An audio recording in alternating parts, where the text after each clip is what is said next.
জয় মা তারার জয়, জয় শ্রীগুরু বামদেবের জয়। যেসব মানুষ বুঝতে পারছেন যে আপনার পিছনে শত্রু আছে, কোনো কিছু একটা ভালো জিনিস করতে চাইছেন বা আরম্ভ করেছেন, যেমন ধরুন বাড়ি কি কোনো একটা কাজ, কিন্তু শত্রু আপনাকে সেই কাজটা করতে দিচ্ছে না, তাহলে শত্রুকে কিভাবে দমন করবেন? আমি একটা প্রক্রিয়াকরণ আপনাদের দেব। তার আগে কিছু জিনিস আপনাদের জোগাড় করতে হবে।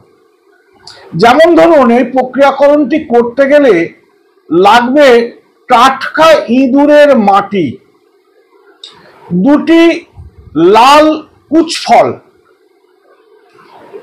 নীল বস্ত্র আর একটি ছুরি।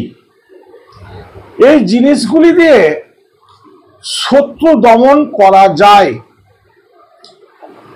মারণ প্রক্রিয়া, এই ভিডিওটা আমি পরের বার আপনাদের দেব। আপনারা দেখবেন কিভাবে মারণ প্রক্রিয়ার মাধ্যমে শত্রু দমন করা যায়। তো নমস্কার, আজ এই পর্যন্তই। যদি আমার ভিডিওটা ভালো লেগে থাকে তাহলে লাইক করুন, শেয়ার করুন, কমেন্ট করুন। আর যারা আমার ভিডিওটা প্রথম দেখছেন তারা আমার চ্যানেলটাকে সাবস্ক্রাইব করুন।